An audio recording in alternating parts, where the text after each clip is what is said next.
أعوذ بالله من الشيطان الرجيم بسم الله الرحمن الرحيم.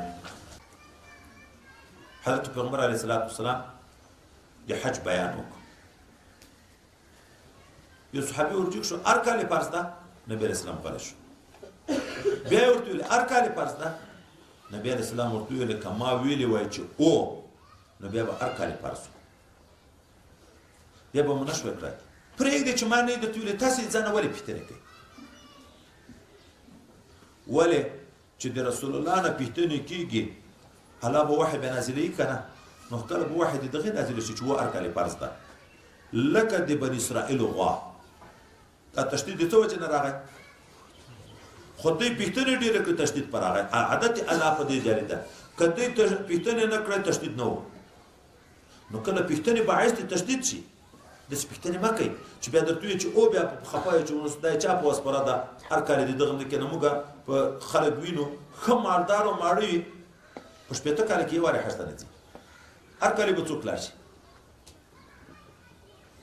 یا شان نزول کې راځي چې حضرت نبي علیه السلام نه منافقینو به د پسخان دپاره پوښتنه کړې، ما وښه ورکه ده چیرې ده؟ هسې به پسخان وویل. بیا دا خبر به یې د باندې وکړې چې دی هلته د اسمانو خبرې کوي، موږ دلته ورسره ناست یو، د موږ په کوپره دی، موږ په پسخان نه پوهېږي چې دا یې پسخان دی وجه. حضرت نبي علیه السلام ته یو وخت خوشکه ورغله، منبر ته وخوت، ورته وویل وکئ د ما نه پوښتنې، او ما دې په خدای قسم وي چې تر قیامته څه را روان دي چې پوښتنې وکړئ، زه به ټول درته بیان کړم. نه حضرت عبدالله یو صحابي ده، چا سره به چې جنګ شو د ځوانانو سره، یو به ورته ویل ته خو د خپل پلار حضرت حذیفه زوی دی، ارامونه یې العیاذ بالله. خو رنګ کې څه فرق و د دغې وجې نه چې نبي علیه السلام ویلي وکئ پوښتنه، داسې که ویلې چې رسول الله د موږ نه غواړي دغه ورجیک شو چې زه زما پلار څوک ده؟ ده ورته ویل حذیفه. واقعي دغه پلار و ارامونه یې نه و. ځکه چې مور خبره شوه دا زوی ته خوشکې کوي، څه حق زوی یې، تا د خلکو د وړاندې څنګه داسې پوښتنه کړه؟ که خدای نه خسته ما زنا کړی وی، مخکې خو زناوې ډېرې وې د جاهلیت دور، او ته په واقع کې د حذیفه نه وای، د بل چا نه پیدا وای، خو زه خو د شرمولي یم په هغه مجمع کې. داسې پوښتنه په هغه مجلس کې سړی کوي. دا یې ورته وایي چې والله چې په تور غلام پورې مې رسول الله وتړیم، زه به په هغه پورې د فخر کوم چې واقعي پلار د ما هغه ده. بیا ویې وکړئ پوښتنې چې هوښیار صحابه و، یو ټولو په ژړا بنا وکړه چې رسول الله خفه شوی ده، د خفګانه دا خبرې کوي. حضرت سیدنا عمر فاروق رضی الله تعالی عنه بلخ کې ناستو، د ادب کیفیت یې غوره کړو، داسې د اتحیاتو په شکل کېناست، هغه ډېر د ادب کیفیت وایي ناستی د طالب د شاګرد په دغه شکل ده. نو ورته وویل یا رسول الله صلی الله علیه وسلم، موږ په خلکو کې نوي مسلمان ډېر دي، په آدابو نه دي خبر، بې ادبي نه کوي. رضینا بالله ربا وبالاسلام دینا وبمحمد نبیا صلی الله علیه وسلم، موږ د الله په خدایي راضي یو، د رسول الله په رسالت راضي یو، په دین مقدس د اسلام راضي یو، موږ معذور یو، معاف مکه. نبی علیه السلام ورته وویل وایي نن داسې حالات په ما راغله چې جنت و جهنم مې دلته ولیده.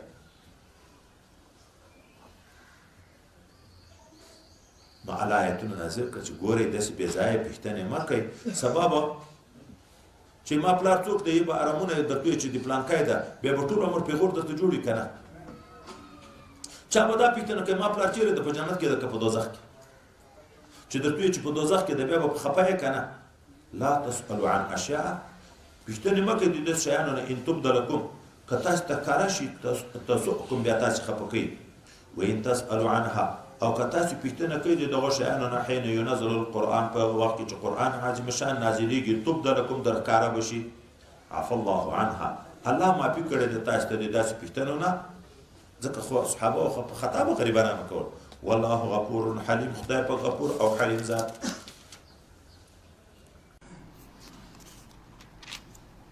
قد سألها قوم من قبلكم ثم أصبحوا بها كافرين. هر کله حج فرض ده که نه ده فرض، یا نورې داسې پوښتنې چې په خپله کې دا خپله غوښتنه مه کوه، ولې دا خپلې غوښتنې چې مخکې چا کړي هغه اکثره تباه شوي. لکه وایي د صالح علیه صلات وسلام نه دا قوم دا معجزه وغوښته چې د دغه لوی کمر نه موږ ته اوښه راوباسه بیا به د تا نبوت ومنو. الله تعالی سوال د نبي قبول کو، دغه د تیږې داسې آواز شروع شو لکه اوښه چې لنګېږي کوم آواز کوي غرغړی کوي په عذاب یې د دردونه. اوښه وچاوده بلار تیږه وچاوده بلار به اوښه ته راووته چې په حمل هم 10 میاشتې تیرې وې، بیا د دې د وړاندې هغه اوښه لنګه شوه. اوس دغه شی په خپله غوښتنه وکړه، الله تعالی ورکړه نبي ته، خو وروسته دوی مخالفت شروع کړه، بیا هغه قوم باندې خدای سخت عذابونه راوسته چې په خپله چا غوښتنه کړې. یا لکه پرون چې موږ ذکر کړو د حضرت عیسی علیه نبی علیه صلات وسلام نه د مایدې غوښتنه چې نن سبق کې بیا را روانه ده، دوی په خپله د مایدې غوښتنه وکړه چې الله تعالی دغه معجزه ورکړه حضرت عیسی علیه السلام ته. وروسته چې دوی کفر وکړو نو بیا خدای پاک په دنیا کې په دې سخت عذاب راوست. قد سألها قوم، په تحقیق سره پوښتنې کړې وې د دغسې قسم خبرو قوم من قبلکم مخکې تر تاسې، خو ثم اصبحوا بها کافرین، بیا وګرځېدل په هغو باندې کافران منکران شو، نو د سخت عذاب چښتل شو. ما جعل الله من بحيرة ولا سائبة ولا وسيلة ولا حام ولكن الذين كفروا يفترون على الله الكذب واكثرهم لا يعقلون. مخکې پرون موږ ویلې چې خاص حیوانات الله تعالی حرام کړي دي په انسانانو باندې. حرمت علیکم المیتة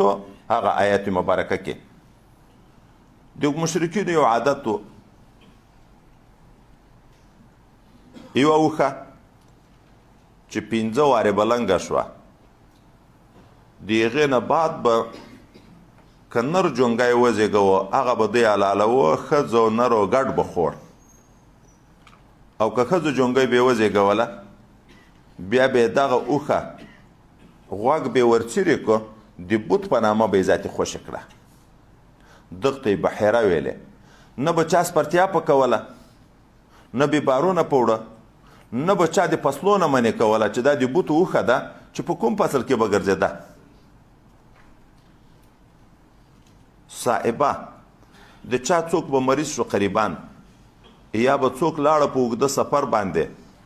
دغه کورنۍ به چې په وډاره شوه چې یا به د سفر نه روغ رانه شي یا به د مرض نه جوړ نه شي، نو نظر به په ځان باندې کیښی که د ما مریض جوړ شو یا د ما مسافر راغی،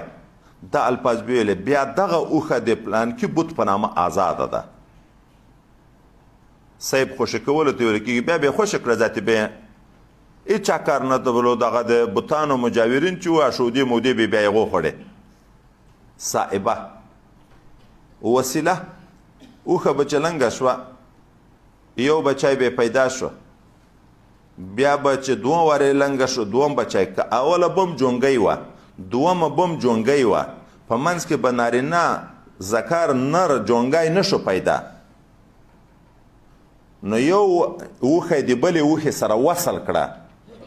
نو دا به هم ذاتي د بوت په نامه باندې آزاده کړه. حام اوښ چې خاص مندغلي به یې وکړه چې 10 اوښې به د هغه نه بلار به شوې، بیا به دغه اوښ بیا د بوتانو په نامه باندې ذاتي آزاد کړو، هېچا به کار نه په درلود. اوس دغه نسبت به بیا الله ته کوو، دغه اوښه الله تعالی حرامه کړې ده په موږ باندې بحیره چې نه به څوک پسپلیږي، نه به یې شودي خوري، نه به کار په لري. صائبه الله په موږ حرامه کړې ده، وسیله الله تعالی په موږ حرامه کړې ده، حام دا منده اوښه الله تعالی په موږ حرام کړی. الله تعالی د دغه عقیدې تردید کوي. ما جعل الله من بحیرة، نه ده روا کړې الله تعالی دغه عمل عقیده چې څوک بحیره د بوت په نامه باندې اوښه د یو چا غوږ تېرې کوي د اوښ په نامه د بوت په نامه یې پرېږدي، نه صائبه چې د اوښ په نامه یې د مرض نه جوړېدنه دپاره نظر کړي د بوت په نامه یې پرېږدي، نه وسیله چې هغه 2 جونګۍ متصلې سره وزېږوي بیا د بوت په نامه پرېږدي، نه هغه منده. ولكن الذين كفروا، لیکن هغه خلک چې کافران دي، یفترون علی الله الکذبه، دوی تړي په خدای پاک پورې دروغ، و اکثرهم لا يعقلون، او اکثر د دې عقل نه لري. واذا قيل لهم تعالوا الى ما انزل الله والى الرسول قالوا حسبنا ما وجدنا عليه آباءنا اولو کان آباؤهم لا یعلمون شیئا ولا یهتدون. دوی خو به د بتانو په نامه اوښانې ازاده کړې، هغه ته عقیده د احترام ذاتې درلود، د پیغ بیکار نه درلود، چې دوی ته به دعوت ورکړل شو چې راشئ د الله حکم ته، د رسول الله صلی الله علیه وسلم بیان ته، چې هغه کوم شی حلال بولي هغه به حلال بولو، چې کوم شی حرام بولي هغه به حرام بولو. دوی به ویل چې نه، موږ قرآن او رسول ته ضرورت نشته، موږ پلرو نیکو چې کوم عادت و دستور و رواج و موږ دپاره هغه کافي ده. او د داسې پلرو تقلید کوه، متابعت کوه چې نه په سمه لار روانو نه علم ورسره و. دلته د آیات مبارکه کې یو عام قانون ته اشاره راغله، تقلید چې روا ده د مهتدي عالم روا ده. دواړه قیده به وي، عالم چې په سمه لار روان وي د هغه پسې اقتدا روا ده. که عالم نه و جاهل و، که په سمه لار نه و مبتدع و بېلارې و د هغه اتباع نشته. نو تقلید شرکي د موږ او تاسې تقلید د مذهب دا فرق لري. موږ چې اتباع کوو د هغه علماو کوو چې هغه په هدایت دي او د علم خاوندان دي. په ټول عصر کې د امام صاحب نه راوروسته د امام صاحب غوندې ښه عالم نه ده شته، دغومره متقي و مهتدي نشته، ځکه موږ د هغه اتباع کوو. حضرت یوسف علی نبینا علیه الصلاة والسلام چې بندیخانه کې و او بندیخانې ملګرو چې خوبونه ورته بیان کړه، دی د خوبو د بیان نه مخکې خپل مقام ورپېژني. هلته وی عقیده ورته پېژني چې موږ دا د مشرکینو دا د جاهلانو عقیدې پرېښي، دا هر څه پرېښي دي. بیا وی چې وتبعت ملت آبائي، وتبعت ملت آبائي. ګوره نبی لا نه و حضرت یوسف علیه نبینا علیه السلام، ما متابعت خپلو پلرو کړی ده، د ابراهیم علیه السلام، اسحاق علیه السلام، یعقوب علیه السلام، هغه چې په کوم ملت و موږ په هغه لار روان یو. وایي د دغه ځای نه د نیکو خلکو اتباع د قرآن نه په خپله ثابتېږي که نه ثابتېږي. د نیکو خلکو خو به سړی اتباع کوي، هغه خو موږ ته خدای پاک حکم کوي واتبع سبیل من اناب الیه. څوک چې د مال ورته را روان ده ته د هغو اتباع کوه. نو دا تقلید باندې چې دا مذهبو باندې بعضې خلک ردونه کوي چې دا شرک ده او دغه آیات دلیل نیسي، دا آیات خو د کفارو په باب کې د ګورې دومره عنادګر دي. دلته د قرآن او د رسول په مقابل کې دی موږ قرآن نه منو، رسول نه منو، د پلارو د نیکه رواج کوو. دا خو د هغو خلکو بیان ده. دا صریحي کافران دي که نه چې د الله خبره نه منو، رسول الله خبره نه منو، موږ د پلارو د نیکه رواج کوو. الله تعالی منشه د غلطیام ذکر کړ، د داسې پلارو نیکه چې نه په هدایت نه علم لري، دی وی چې موږ د هغه کوو. او موږ خو د ائمه کرامو اتباع چې کوو دا د دین په خاطر باندې کوو. د دغه وجه نه حضرت امام صاحب په خپله مبارک وی کله هم چې ما په یو مسله کې فتوا ورکړې وه، د هغه ما د فتوا نه سوا تاسو یو صحیح حدیث پیدا کړه، ما فتوا په دا دیوالو ولی عمل به په حدیث باندې کوئ. اذا صح الحدیث به هو مذهبي، چې حدیث صحیح ثابت شو هغه د ما مذهب ده. موږ خو د مجبوریت نه کله یو حدیث مبارک به نه راته رسېدلی، اجتهاد به مو کړی وي. کنی اول موږ آیات ګورو، که آیات کې مو دلیل نه کو پیدا حدیث ګورو، که په هغه کې منه کو پیدا ائمه د صحابه او اقوال ګورو، که هغه کې مو نه کړ قول پیدا، بیا پس دغه نه موږ اجتهاد کوو. اجتهاد خو اولا نه کوو موږ. یا ایها الذین آمنوا علیکم انفسکم لا یضرکم من ضل اذ اهتدیتم الی الله مرجعکم جمیعا فینبئکم بما کنتم تعملون.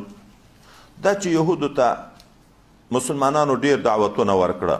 مشرکینو ته ډیر دعوتونه ورکړه، خو چې هغو نه منل دی به پریشانه و. الله آیت نازل کړ، یا ایها الذین آمنو، هغه کسانو چې تاسو ایمان راوړئ، علیکم انفسکم، لازم د په تاسې باندې اصلاح ساتنه د خپلو ځانو، چې د خپل ځان اصلاح کوشش وکړئ. بیا لا یضرکم من ضل، تاسو ته ضرر نه رسوي هغه څوک چې ګمراه شوی وي، اذ اهتدیتم، کله چې تاسو خپله په سمه لار روان یې، د بل ګمراهي بیا تاسو ته ضرر نه درسي. الی الله مرجعکم، خاص الله ته رجوع د تاسو د الله تعالی ته به ورځئ، فینبئکم، بیا به تاسو ته خبر درکړي، بما کنتم تعملون، په هغه څه چې تاسو عمل کوئ. وایي د دغه آیات مبارکه دا معنا نه ده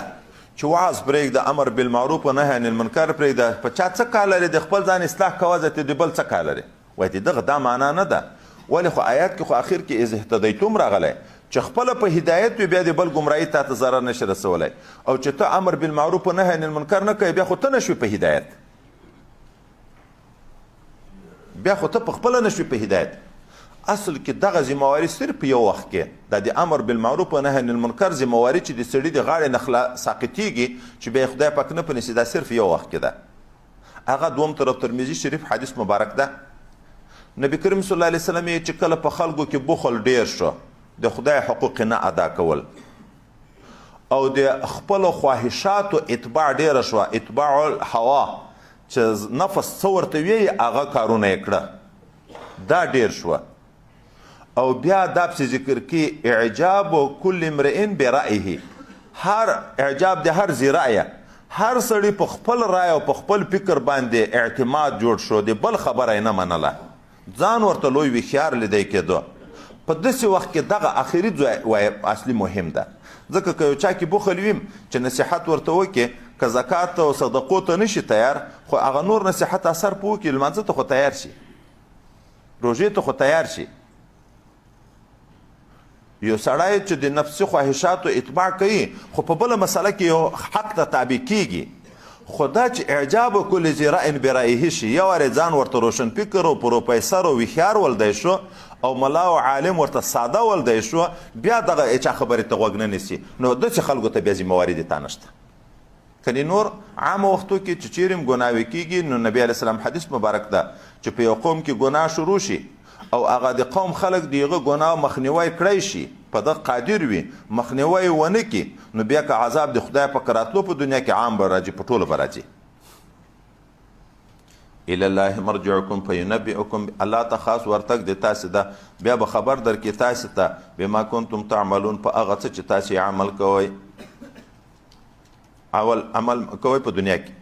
یا ایها الذین آمنوا شهادة بينكم إذا حضر أحدكم الموت حين الوصية اثنان ذوى عدل منكم أو آخران من غيركم إن أنتم ضربتم في الأرض فأصابتكم مصيبة الموت یو واقع پیښه شوه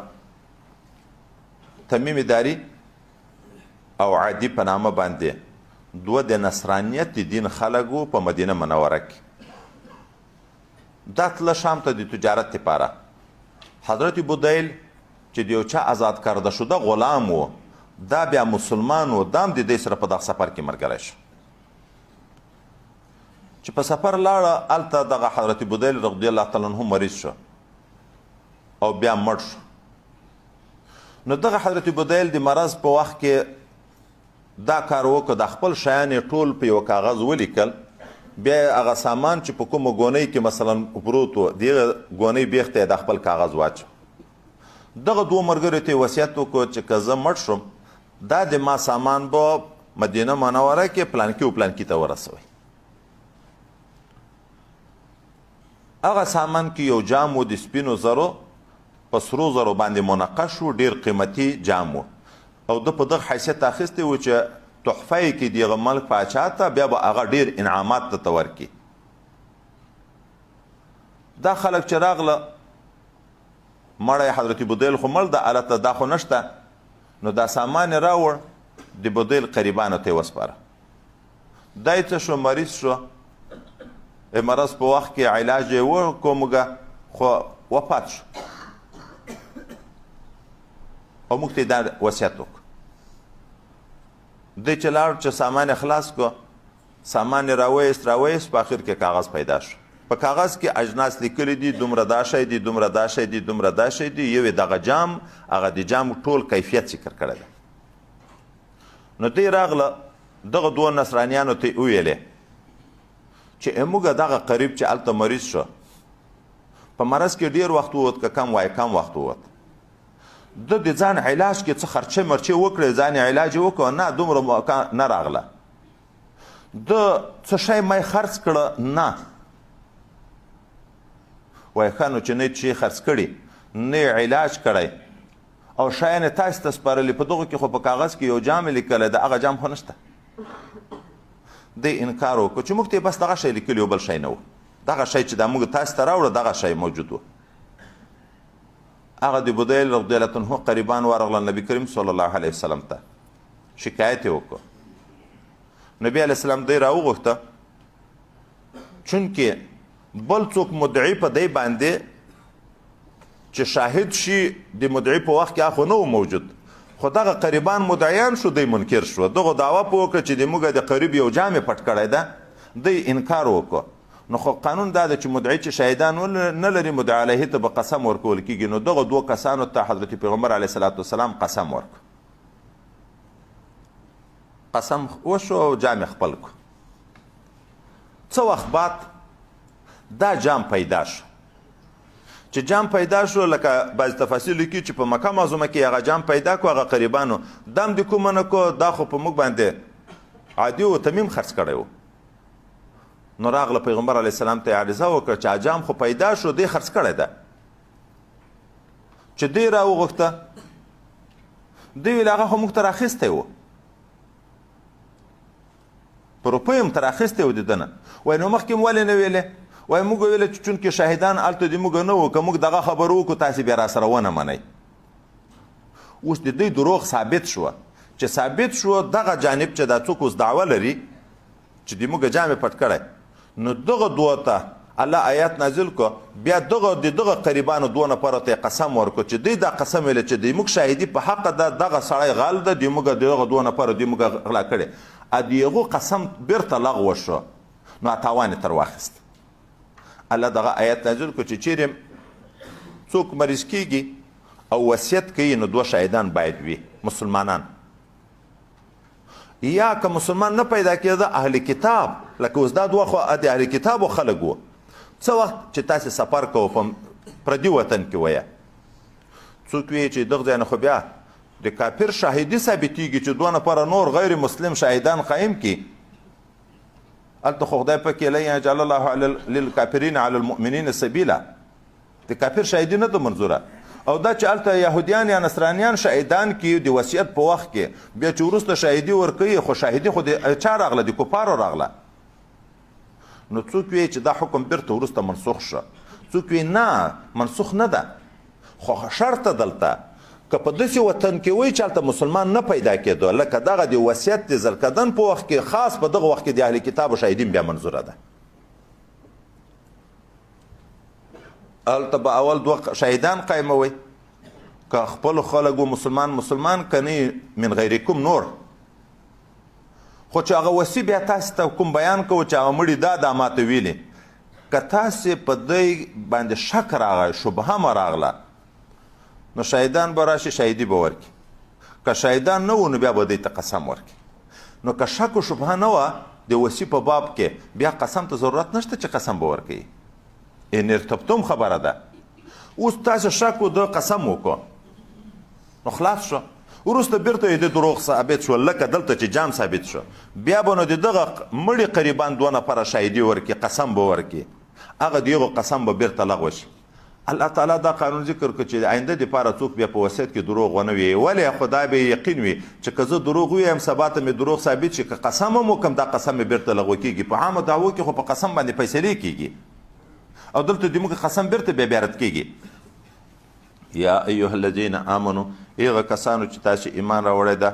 شهادت بینکم، شهادت په مابین د تاسې کې ده، اذا حضر احدکم الموت، چې حاضر شي یو د تاسې ته مرګ، حین الوصیت، په وخت وصیت کولو کې چې وصیت کوي، نو شهادت ته د څه شي؟ اثنان، د دوه کسانو ذوا عدل چې دواړه عادلان وي، منکم د تاسې نه مسلمانان وي، او آخران من غیرکم، یا دوه نفره نور وي غیر د تاسې نه اهل کتاب وي، بل څوک شهیدان وي. ان انتم ضربتم فی الارض، که چیرې تاسې سفر کوو په مځکه کې، فاصابتکم مصیبت الموت، او ورسېدو تاسې ته مصیبت مرګ، مسلمانان نه پیدا کېده، نو بیا من غیرکم که شهیدان وي پروا نه لري. تحبسونهما من بعد الصلاة، دغه شهیدان چې بیا شهیدي ورکوي، که تاسې په هغه باندې بدګمانه کېده، نو د لمانځه شاته به، او نبی علیه السلام قسم هم د مازدیګر د لمانځه شاته ورکړو چې هغه ډېر خطرناک وخت ده، عبادت هم ډېر قبول ده، فرض تقدیري وخت ده، خو قسم کول په دغه ناحقه په دغه وخت کې هم نو لوی جرم ده. فیقسمان بالله دی به قسم کوي په خدای پاک باندې دغه شاهدانو ته به قسم ولې ورکوئ څه وخت ان ارتبتم که چیرې د تاسې شک شو د دی په شاهدي کې او دوی به دا قسم کې ویایي الله نشتري به ثمنا چې موږ نه اخلو په دغه شاهدي ورکولو باندې څه روپۍ مپۍ رشوتخواره نه یو ولو کان ذا قربا اگر که دغه څوک چې دا تاسې په هغه کې شکمن یې د خاوند قرابت دغه مړي وي هم چې دا وصي خاوند قرابت ویم خو چې په شکمن شوی بیا به قسم ورکړه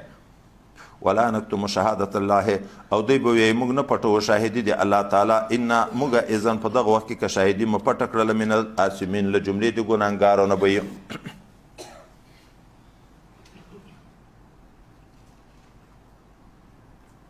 او یا ولو کانا اگر که دغه مشهود له چې دا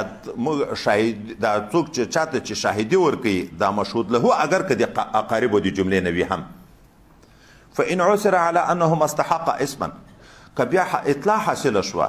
په دې خبره باندې چې بېشکه دغه دوه شاهدان په دغه قسم کې مستحق ګرځېدلي دي اسما د ګناه څه معنی دروغ ثابت شوه فآخران یقومان مقامهما بیا به دوه شاهدان نور ودرېږي په ځای د دغه دواړو باندې چې هغه اول دوه قسم کړو د یغه په ځای به نور دوه اوس ودرېږي من الذین استحق علیهم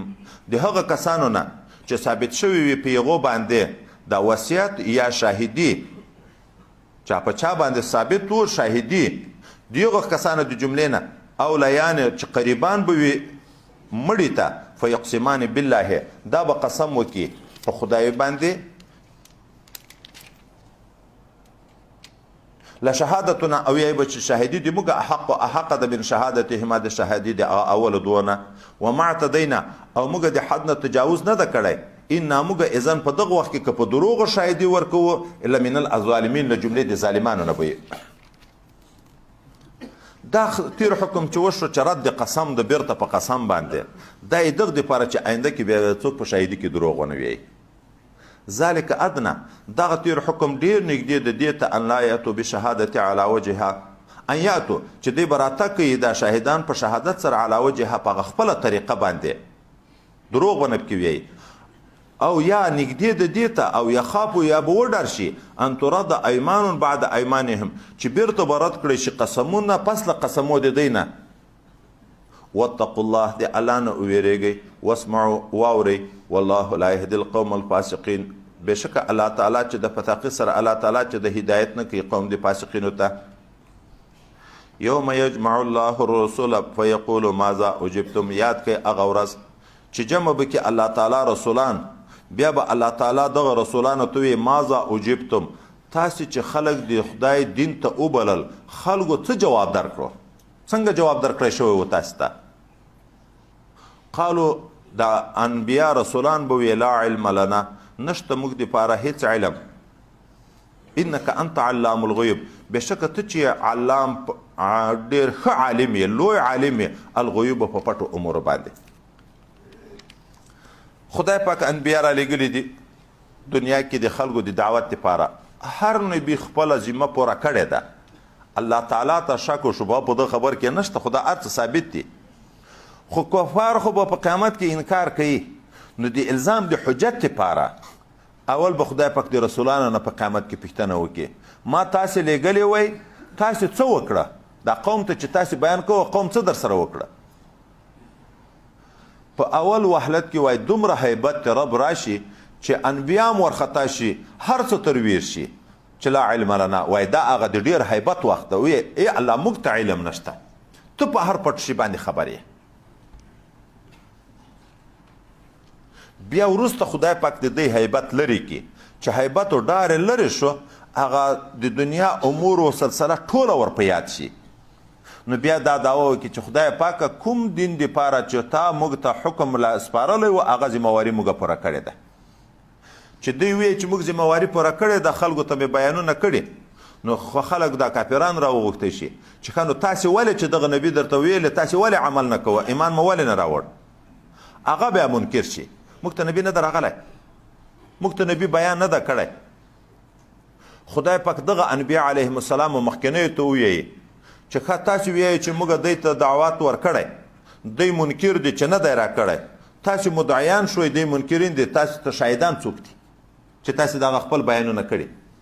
دوی به ورته چې د موږ شاهدان امت رسول الله صلی الله علیه وسلم ده د دغه امت مسلمانان خدای پاک حاضر کړي ورته دغه انبیاو خپل امتیانو ته لکه اوس نوح علیه السلام خپل امت ته بیان کړی و که نه دوی ورته چې او نو کافران دستي اعتراض وکړي شاهد خو هغه ته ویل کېږي چې دغه واقعي وخت ته شاهد حاضر وي موږ خو د دوی نه څو زره کاله مخکې تېر یو دوی د موږ نه څو زره کاله وروسته راغلي دوی څنګه په موږ شاهدي ورکوي نو الله تعالی د دغه مسلمانانو نه پوښتنه وکړي چې تاسو خو د نوح علیه السلام په وخت کې نه وایه تاسو څنګه شاهدي ورکوئ په دې چې نوح علیه السلام خپل قوم ته بیان کړی دوی به ورته چې الله تا موږ ته پیغمبر مقرر کړی و نبي کریم صلی الله علیه وسلم هغه ته د کتاب ورکړی و قرآن عظیم شان په هغه قرآن عظیم شان کې تا ویلي و چې نوح علیه السلام الف سنتین الی 50 عامه نه 900 کاله دعوت خپل قوم ته ورکړی و موږ په تا ایمان ده د تا په کلام ایمان ده چې سړي یقین جوړي په خبره خو شاهدي ورکوي چې خو موږ ایمان ده یقین ده په د خبره باندې بیا نبی علیه الصلاة والسلام را حاضر کې هغه د خپل امت تزکیه وکړي او دا رښتونه دي په دغه خبره کې نو الله تعالی فیصله وکړي کنتم خیر امتین کې مخکې چې موږ تاسو خبر کړي نو الله تعالی دغه داسې هیبت ورځ را روانه ده چې انبیا به ګورې ورخطا شي د هغو نه به هر څه ویر شي یاد که هغه وخت چې جمع کې الله تعالی رسولان بیا ورته تاسو ته خلکو څه جواب درکړی و دی به ورته موږ ته علم نشته ته عالم یې په هر څه امورو باندې پټو امورو باندې اوس د هغو انبیاو په سلسله کې د نبی علیه السلام وخت نږدې نبی حضرت عیسی علی نبینا علیه الصلاة والسلام د دغه په باب کې نصرانیانو یو دعوه درلوده چې خود موږ ته ویلي و چې موږ زه خدای یم د ما مور هم خدای ده دوی د خدایي دعوت موږ ته راکړی و ځکه موږ د خدایي قول کوه نو الله تعالی به په قیامت کې د خلکو د وړاندې د عیسی علیه السلام نه پوښتنه وکړي تا دا خلکو ته ویلي و چې تا ما او د ما مور په خدایي ونیسئ تاسې ورته ویلي و الله تعالی ته خو علم ده چې نه دی ورته خو د دوی د حجت الزام دپاره چې دوی باندې الزام د حجت راشي حضرت عیسی علیه نبینا علیه السلام ورته چې نه یې رب کریمه څه لایق ده څه مناسب ده چې داسې خبر به سړی کوي تا چې موږ ته څه ویلي وه چې د یو الله عبادت کوي ما دوی ته دغه حکم کړی ده چې الله رب د ما هم ده رب د تاسې هم ده د دغه یو رب عبادت کوئ او بیا معذرت خواهي کې ورته ای الله که ما بالفرض که غلطه خبره کړې یي خو ته خو علم په لرې ته خو د ما په زړه کې دننه چې کوم وسواس تېرېږي م علم په لرې او زه د تا د ذات یا د تا د معلوماتو علم نه لرم خو زه چې تر څو ژوندی وم په دنیا کې ما دغه کار کړی چې دوی مو د تا عبادت ته رابللی دي خپله ذمه مې پوره کړې خو چې زه تا راپورته کړم اسمانو ته بیا زه ذاتي په دې علم نه لرم چې دوی څه کړي دي په هغه ته علم لرې خو بیا هم شفقت کوي چې الله که عذاب ورکوې نو خو د تا مخلوق ده په تا خو اعتراض څوک نشي کولی عدل ده اعتراض خو څوک نشي کولی که ته یې معاف کړې نو لایق دی معاف کولو یې په معافي هم تا ته څوک اعتراض نشي کړی چې ولې د دومره لوی مجرم معاف کو په هغه هم په تا څوک اعتراض نشي کړی اذ قال الله یا عیسی ابن مریم یاد که هغه وخت چې او به ویی الله تعالی حضرت عیسی علیه السلام چې زوی د بیبي مریم ده اذکر نعمتي علیک وعلى والدتک یاد که هغه نعمت ما په تا باندې چې نبي مې ګرځولی وي وعلى والدتک په مور د تا باندې چې د خپلې زمانې غوره ښځه مې ګرځولې وه ولیه او بزرګه مې ګرځولې وه اذ ایدتک بروح القدس کله چې ما قوت درکړی و تا ته عیسی علیه السلام په روح قدس په جبرائیل امین سره تکلم الناس فی المهد چې تا به خبرې کولې د خلکو سره د زانګو په حال کې د غیږې وکهلا او د پوره عمر په وخت کې و اذ علمتک الکتاب هغه وخت چې ما دروښو تا ته کتاب والحکمت پټ اسرار شرعي احکام والتورات او تورات علم مې درکړی والانجیل د انجیل علم مې درکړی و اذ تخلق من الطين هغه وخت چې تا به جوړول د خټې نه که هیئت الطیر په شان د شکل د یو مرغه باذن د ما په حکم فتنفخ فيها بیا به تا کې پوکړه په شکل کې فتكون طيرا باذن نو هغه به والوته مرغه به شو د ما په اذن باندې وتبرئ الاکمه تا به جوړول مرزاده ړانده والابرص د پیس مرض والا باذن د ما په اذن باندې واستخرج الموتى هغه وخت یاد کې چې تا رایسته مړي ژوندي کول به د باذن د ما په اذن باندې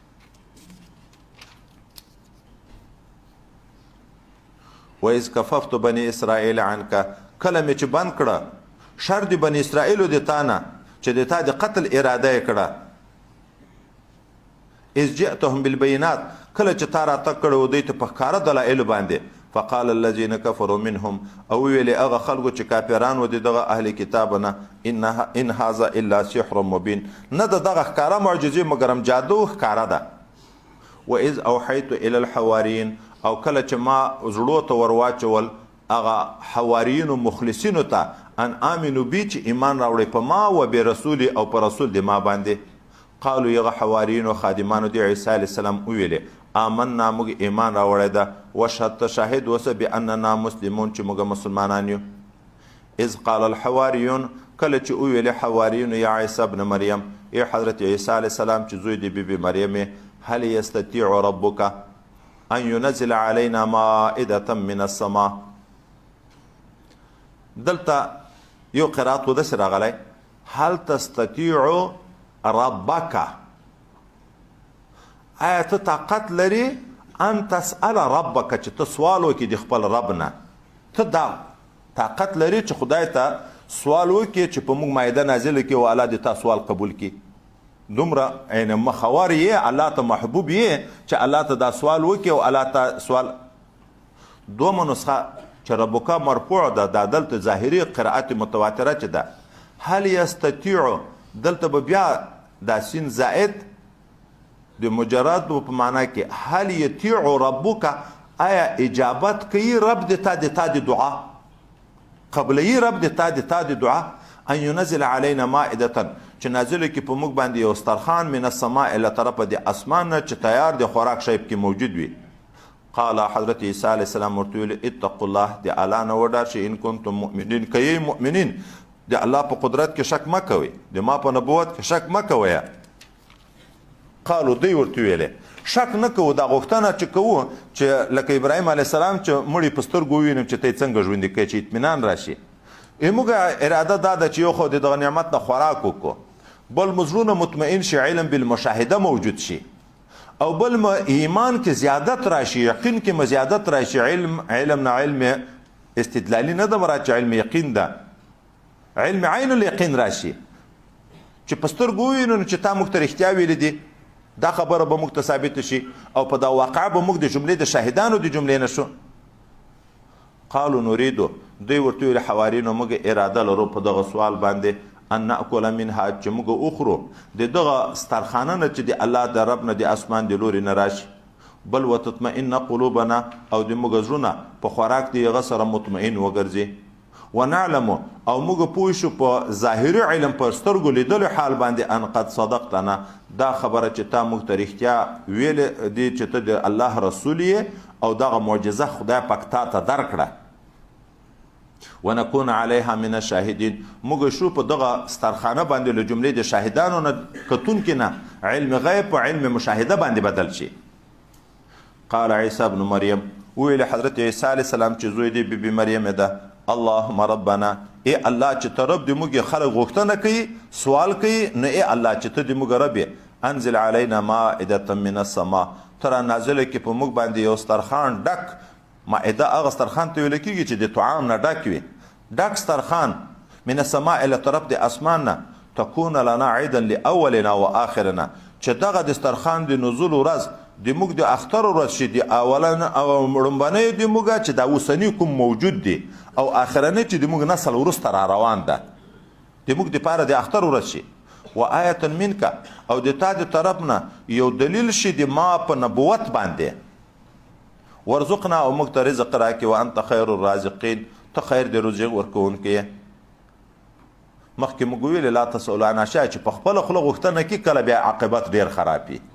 نو الله تعالی اوس پوه کړه الله تعالی ورته ګوره زه خو به دغه سرخان راته نازل کم خو که دغه تاسې غوښتنه مې پوره کړه بیا هم تاسې انکار وکړه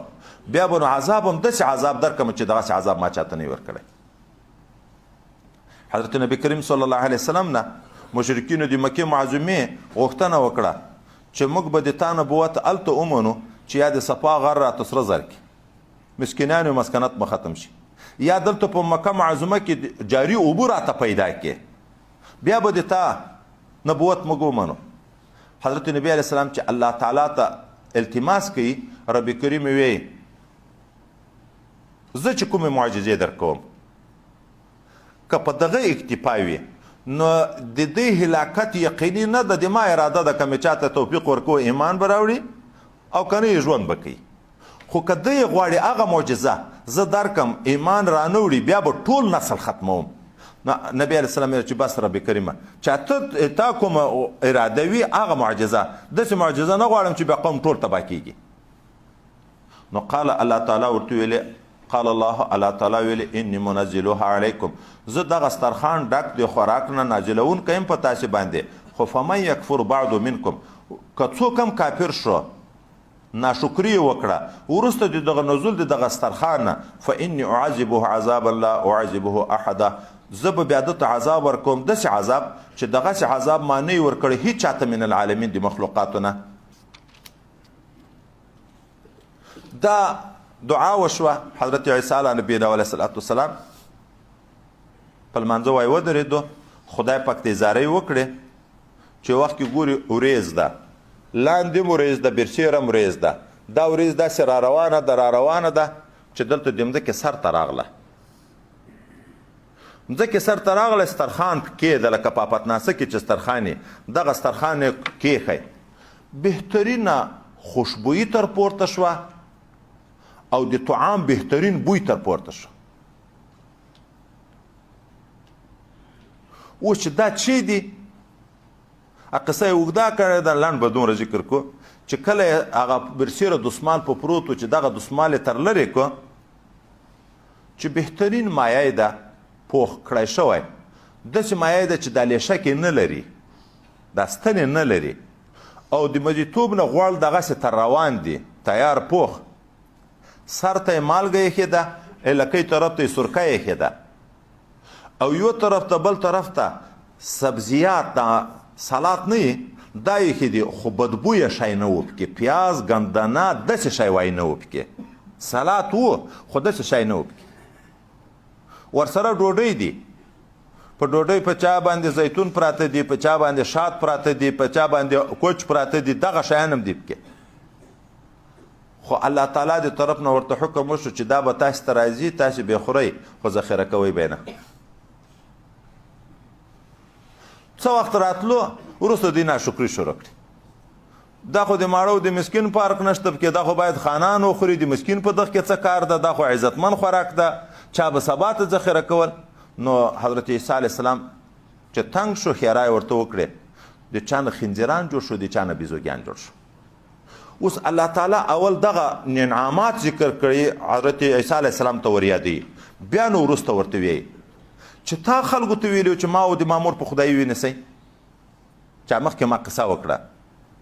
دی ورته چې نه وإذ قال الله عیسی ابن مریم یاد که هغه وخت چې وویلې الله تعالی عیسی علیه السلام ته چې زوی د بیبي مریم ده وویلې د ماضي صیغه ذکر کړه یا وای دا خبر په هغه وخت کې ورته کړې ده چې اسمانو ته الله تعالی عیسی علیه السلام پورته کو بیا چې کله په خلکو کې شرکیات شروع شو دته د خدایي نسبتونه شروع کړه نو الله هلته پوښتنه تر وکړه خو نبی علیه السلام زمانې ته هغه ماضي زمانه د اذ قاله د ماضي صیغه یې وویله او یا دا پوښتنه به په قیامت کې وي د خلکو د وړاندې خو قیامت یقیني واقع ده لکه تېره زمانه کې چې شی تیر شوی وي یقیني ده نو ځکه یې تعبیر په ماضي وکړو نو وبه وی الله تعالی عیسی علیه السلام ته چې زوی د بیبي مریم ده انت قلت للناس آیا تا ویلي و خلکو ته اتخذوني چې ونیسئ ما و امي او مور د ما الهین خدایان من دون الله غیر د الله تعالی نه قال عیسی علیه الصلاة والسلام به ویی سبحانك پاکی د تعالی را ما یکون لی نه د مناسب ما لره ان اقوله چې زه خبر وکم ما هغه څه لیس به حق چې د ما دپاره حق نه وي ان كنت قلته که بالفرض که ما داسې خبر کړي فقد علمته نو په تحقیق سره ته خو په هغه باندې علم لرې ولتعلم ما فی نفسي ته عالم یې په ټولو هغه امورو چې د ما په نفس کې موجود دي په زړه کې ولا اعلم ما فی نفسک زه علم نه لرم په هغه شیانو چې د تا په ذات کې دي د تا په معلوماتو علم نه لرم انک انت علام الغیوب بشکه ته عالم په ټولو پټو اسرارو باندې ما قلت لهم ما نه دی ویلې دغه خلکو ته الا ما مګر هم هغه څه مې ورته ویلي دي امرتنی به چې تا ما ته امر کړی په هغه باندې هغه شی و ان اعبد الله چې تا چې ټول عبادت کوئ د الله تعالی ربي چې د ما ربم ده و ربکم د تاسو ربم ده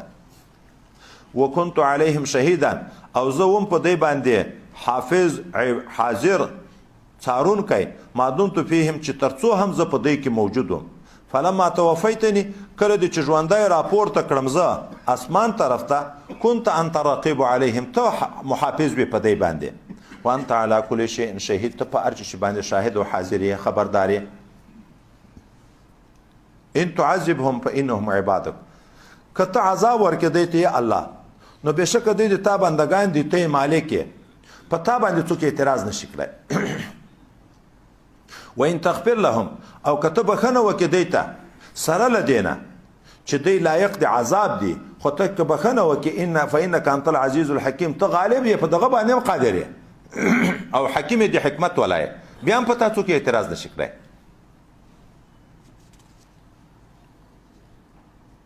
یو شپه حضرت پیغمبر صلی الله علیه وسلم دغه آیت مبارکه چې عیسی علیه السلام اظهار د شفقت په خپل امت کوي دا ویلې او هغه آیت چې حضرت ابراهیم علی نبینا علیه الصلاۃ والسلام ویل دی ربي انهن اضلن كثيرا من الناس فمن تبعني فانه مني ومن عصاني فانك غفور رحيم یا خدای دغه بوتانو خو ډیر خلک گمراه کړي خو چا چې د ما ومنل هغه خدا مسلمانان خو خود ته معاف کړي خو کچا د ما نه د منلم بیا هم ته خو غفور رحیم ذات اراده بیا هم د مغفرت تمانا د مغفرت کوي د دواړو د شفقت دعاګانې دي د خپل امتیانو دپاره نبی علیه الصلاۃ والسلام د خپل امت حال ورته عرض شو نو په ژړا یې بنا وکړه ژاړي دومره یې وژړل چې حد نشته الله تعالی خو علم لري په دغه امورو جبرائیل علیه السلام یې ورته راولېږو چې ورشه د ما د حبیب نه پوښتنه وکړه ته ولې ژاړې جبرائیل علیه الصلاۃ والسلام راغی حضرت پیغمبر صلی الله علیه وسلم ته وی الله تعالی تر تا ډیر عالم ده د تا په عمل چې دا ته ژاړې په دغه الله ښه عالم ده خو بیا یې ماته ویلي دي چې ته پوښتنه تر وکړه چې ولې ژاړې ده ورته ویلي دي امت د غم نه ژاړه دا د ما امتیان به بیا جهنم ته ځي ولې ګناه به کوي شریعت پایبندي به نه کوي نو جهنم ته به ځي زه په دغه باندې ژاړم حضرت جبرائیل علیه السلام الله تعالی ته عرض کوي چې دا خو د امت په غم باندې ژاړي الله تعالی ورته بشارت ورکوي چې ورشه ورته ووایه چې زه به د په خپل امت کې پریشان نه کم زه به تا راضي کم ولسوف يعطيك ربك فترضى انا لا نسؤك في امتك تا به خفه نه کوو د تا په امت کې بیا نبی علیه السلام یې زه به تر څو نشم خوشحاله چې یو امتي مې په جهنم کې لیا پاتې وي ټول به راباسي اوس خدای مې د دغه بدبختانو د جملې نه کوي د نبی علیه السلام د امتیانو ګناوې یا وای په دنیا کې په د دنیایي په کمو کمو تکلیفو خدای پاک معاف کوي که په دنیایي تکلیفو مرضو په دغه ګناوې نه شوې معاف د ذلقدن په سختي یې معاف کوي که په یغه نشو ما بیا د قبر په عذاب کې چې لږ لږ عذابونه د قبر په تیر شي په یغه ذات ختم کې معافي کی که هغه نو د قیامت په ورځ باندې هغه 50000 کال ورځ کې چې ته تکلیفونه د ګرمۍ او دا په تیر شي په یغه معاف کی ډیر به داسې بدبخته کم وي چې په دغه ټولو نشي ما په اخر ورول ویږي جهنم ته خو بیا به په جهنم کې محدود وخت تیری بیرته به بیا په شفاعت پیغمبر صلی الله علیه وسلم د جهنم نه راوځي اوس حضرت عیسی علیه السلام باندې کفار دعوه لري چې دوی راته ویلي وو چې موږ خدایان یو دي تاسې حضرت عیسی علیه السلام نه چې الله پوښتنه وکړي الله تعالی ته دی صفا حال ویي چې ما نه دی ویلي ما خپله خدای د تا دین ته د تا عبادت ته دی ته دعوت ورکوه د الله تعالی د طرف نه اعلان وشي نن د قیامت ورځ هغه ورځ ده چې صادقینو ته خپل صدق پیدا ورکړي چې څوک رښتونه وي دروغ مروغ دلته نه چلیږي حضرت عیسی علیه السلام رښتونه ده د خبره ګټه منه ده کافر نشي خلاصېدی قال الله وبوي الله تعالی په قیامت کې هذا یوم ينفع صادقین صدقهم دا هغه ورځ ده چې ګټه رسوي صادقینو ته صدق دی چا چې په دنیا کې په رښتیا کوم ایمان عبادت کړي وي د خدای د رضا دپاره هغه ګټه ورته رسوي که چا د منافقت کلمې ویلې، چا د دروغو عبادتونه کړي او د خدای رضا مطلب نه وي، هغه مدعي د عبادت نشي ګرځېدی چې د ایمان او د عباداتو دعوه کوي او بیا په قیامت کې خدای پاک خلاص کړي. لهم دغه صادقینو ته جناتون جنتونه دي تجري چې بهیږي من تحتها لاندې تر بنګلوی الانهار ویالې خالدین فیها ابدا، همیشه به وي دی په دغه جنتو کې تل تر تله. رضی الله عنهم ورضوا عنه، راضي شوی د الله تعالی د دوی نه په طاعت سره او راضي د دوی د الله تعالی نه په میندلو د دغه ثواب او د جنت سره. ذلک الفوز العظیم، دغه نو لویه کامیابي د الله دې موږ تاسو ټولو ته نصیب کړي چې د جهنم نه نجات او دائمي زندگی د جنت ته. وای جنتیان چې کله جنت ته خدای پاک داخل کړي، په هغه بهترینو نعمتو کې دی منعم شي، نعمتو باندې خوندونه اخلي، بیا د الله تعالی د طرف نه دی ته وویل شي زه تر دغه نه زیات شی درکم. دوی به الله تر دغه نه به زیات نعمت چې د موږ مخونه د سپین کړي دي لکه د سپوږمۍ په شکل ځلیږي، د جهنم د اور نه د خلاص کړي یو، جنت ته د داخل کړي یو، د جنت بهترین نعمتونه د را کړي دي. الله وی تر دغه نه زیات شی درکم، وای تر دغه نه زیات به شي وي. نو الله تعالی ورته احل علیکم رضوانی فلا اسخط علیکم ابدا، زه نور د تاسې ناراضي یم بیا نه خفه کېږم. دنیا کې قدم په قدم موږ په خطر کې یو،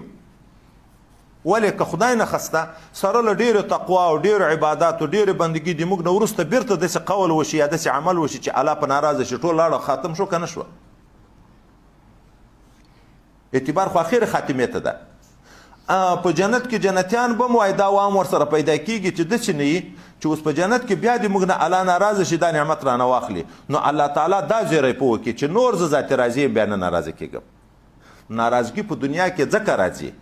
د الله تعالی چې دنیا ځای د امتحان ده، د مکلفیت ده. الله تعالی وی دا وکه د عبادت او دغه مکه دا ګناه وکه او مکه امرونه او نواهی موجود دي.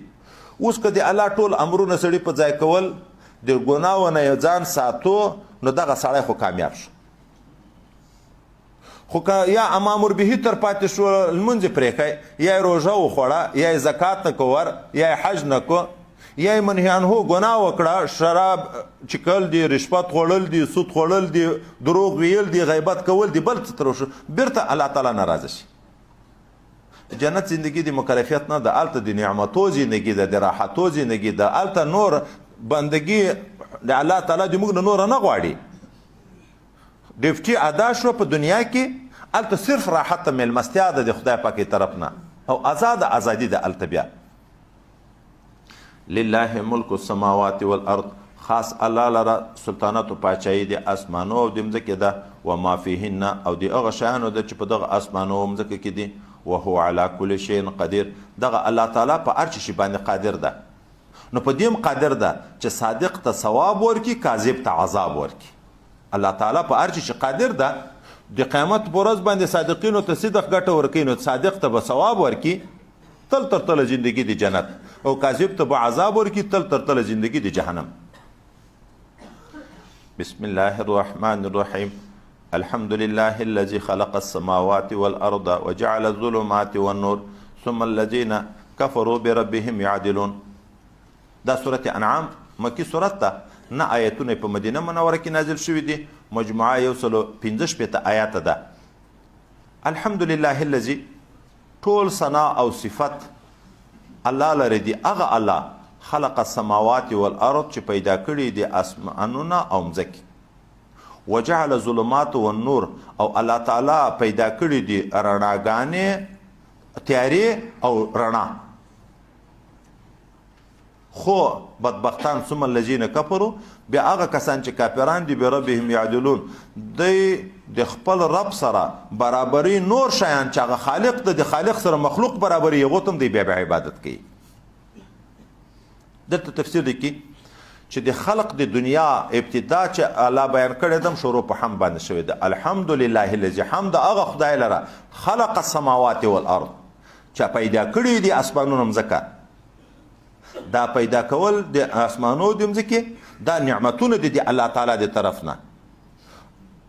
دا د حمد ادایګي مستحق دي چې په دغه به حمد ادا کیږي الحمدلله. او اخري فیصله چې وشي اخري فیصله چې وشي په قیامت کې سوال او جواب خلاص شي اخري فیصله چې وشي وقضي الامر بیا وی وقيل الحمد لله رب العالمين التبم بیا خلق شکر ادا کی فیصله وشو دی عدل و دی انصاف جنتیان جنت ته لاړو جهنم جهنم ته حمد وی الله لرا نو ابتداء د خلق انتها د خلق دا ارث تقاضا د حمد کی موږ پیدا دی الله د عبادت او د حمد ثنا د پاره یو زندگی مو د دغه د پاره ده او دا هغه جمله د الحمدلله سورۃ فاتحه په سر کې ما د تور دي 5 سورتو ابتدا خدای پاک په دغه جمله باندې کړي الحمدلله آدم علی نبینا علیه السلام وجود مبارک ته چې روح ورول وېدو وای دا روح د په بدن کې روانو د نامه غټۍ ته چې روح ورسېدو پیل یا نوې ژوندې شوی دی و پرنجېدو اول کلمه خدای پاک د په ژبه دغه جاری کړ الحمدلله اول دا جاری شو اخر کې جنتیان چې جنتونه کې نعمتونه وخوري هغه اخري نعمتو کې و اخر دعوانا ان الحمد لله رب العالمين الله تعالی هغه ذات چې اسمانونه مځکه پیدا کړی دي او تیارې او رڼاګانې پیدا کړی دي د دنیا په نظام کې محسوس تیارې او رڼاوي هم الله تعالی پیدا کړی دي ټوله دنیا تکه تور شپه شي لمر څه شو رڼاوي څه شوې په شواروز کې دینه د قدرت دلایل خدای پاک موږ ته راویني بیا سپیدې وچوي ټوله شپه تکه تور شپه وي ټوله دنیا یې لاندې کړي سپیدې راوچوي نیمه غنټه بیا وځي بیا لمر راوخیږي بیا د ټولې دنیا نه تیاره ورکه کړي دا د دغه قادر مطلق ذات چې الله تعالی د دغه تصرف ته په دغه بل هیڅوک قدرت نه لري اوس نو چې د پیدا کولو چښتن هم دی دا د نظام چلولو چښتن هم دی د خلایق د عبادت او د حمد و ثنا هم دی دا خو کافر بدبخته بی عقل یا تیګه یا هغه بوت میسونه جوړ کړی یا غویای یا لمر او سپوږمۍ یا ستوري یا د الله نور بندگانو مخلوقات د الله سره برابري هغو ته سجدي کوي د خدای دعوه لري هو الذي خدای پاک هغه ذات ته خلقکم من طین چې پیدا کړی یې تاسې د خټو نه چې آدم علیه السلام ده الله تعالی اول د انسانانو د خټې نه د آدم علیه السلام د خټې نه پیدا کړ ثم قضى اجله بیا الله مقرر کړی د یو وخت لپاره د مرګ و اجل مسمى عنده او یو موده معلومه د قیامت الله په نسبت باندې شته بل را روانه ده بیا د وری ژوندون د پکې ثم انتم تمترون بیا تاسو اوس شک کوئ په هغه دووري ژوندون کې یا د په توحید کې آدم علیه السلام وجود مبارک چې وای الله تعالی پیدا کوو نو جبرائیل علیه السلام ولې ګمځکې ته چې د مځکې نه څه خاوره راواخلی و قبضه جبرائیل علیه السلام چې مځکې ته ورغی چې خاوره راواخلي وای مځکې ورته ویلې اعوذ بالله منک زه پناه غواړم په خدای پاک د تا باندې د ما اجزا د ما نه مه بېلوه جبرائیل علیه السلام پرېښوه الله تعالی ته ویل خو د تا په ذات پناه وغوښته میکایل علیه السلام ور ولېږو هغه چې مځکه رااخیسته مځکې ورته ویلې اعوذ بالله منک په الله پناه غواړم د تا نه د ما اجزا مه در بېلوه هغه پرېښوه عزراییل علیه السلام ملک الموت خدای پاک ور ولېږو یو چې د مځکې نه خاوره راخیسته مځکې ورته ویلې اعوذ بالله منک زه پناه غواړم په خدای د تا نه د ما اجزا مه بېلوه اسرائیل علیه السلام په جواب کې ورته ویلې اعوذ بالله من مخالفت امر الله ما ته الله امر کړی دی زه په الله پناه غواړم چې ایمان مخالفت امر ونه شي مځکې نه خاوره راټوله کړه خاوره رنګو په لحاظ سره توره سپینه زیړه مختلف رنګونه لري په د مځکو کې بیا د دنیا په اوبو باندې خوشته کړه اوبو خوږې تروې تریخې مختلف خوندونه لري دا چې په آدم علیه السلام هغه خټه مبارکه چې خوشته کړه اسرائیل علیه السلام راواخسته بیا اسرائیل علیه السلام ته الله تعالی وویل چې دا کار چې تا وکړو چې د مځکې نه د دغه ټوټه رابېله کړه یعنی د دې زاریو ته دې ونه کته نو د دغه خټې نه چې کوم انسان جوړ شو د هغه نه بیرته د روح ایستلو کار هم دی ته د ارواح اخیستل د اسرائیل علیه السلام کار ده چې دا هم داخلي دا چې مځکه رنګونه مختلف دي د انسانانو رنګونو کې مختلف د اوبو خوندونه مختلف دي طبیعتونه مختلف دي د انسانانو څوک انسان خوږ انسان ده خوش اخلاقه ده نیک اخلاقه ده او څوک بدخوی او بد اخلاقه ده دا هغه د هغو اوبو اثر یو شی کې پیدا شوي دي. وهو الذي خدای پاک هغه ذات ده وهو الله دغه الله مستحق د عبادت ته فی السماوات په اسمانو کې و فی الارض په مځکه کې. نه په اسمانو کې بل داسې څوک شته چې لایق د عبادت وي، نه په مځکه کې بل داسې څوک شته چې لایق د عبادت وي. یعلم سرکم وجهرکم الله تعالی عالم ده په پټو حالاتو د تاسې، په ښکاره حالاتو د تاسې. ویعلم ما تکسبون او عالم ده الله تعالی په هغه اعمالو چې کوئ یې تاسې. کفارو به بتانو ته عبادت کوه او ویلې به یې څه موږ یې دغه دپاره د بت عبادت کولی یقربنا الی الله زلفه چې خدای پاک ته مو نږدې کړي. الله تعالی وی په زړه کې د چا شرک د په هغه علم لرم، په دا ظاهري خبر چې کوې په دغه دې علم لرم چې دا خبر دی په څه بنیاد باندې ده. موږ په زړه الله خبر ده نو د ایمان امر د زړه ده. موږ په ایمان او په منافقت او په کفر او په هر څه الله علم لري. د زړه په نیکو اخلاقو په بدو اخلاقو په ټولو باندې الله تعالی علم لري. او په ښکاره چې موږ کوم عملونه کوو په دغه الله تعالی علم لري. او چې موږ کسب کوو د کوم کار کوو په هغه باندې هم الله علم لرو، که حلال کوو که حرام کوو. دا کسب د دې موږ په دغه ټولو الله علم لري. وما تأتيهم من آیة من آیات ربهم نه راځي دغه کافرانو ته هیڅ کوم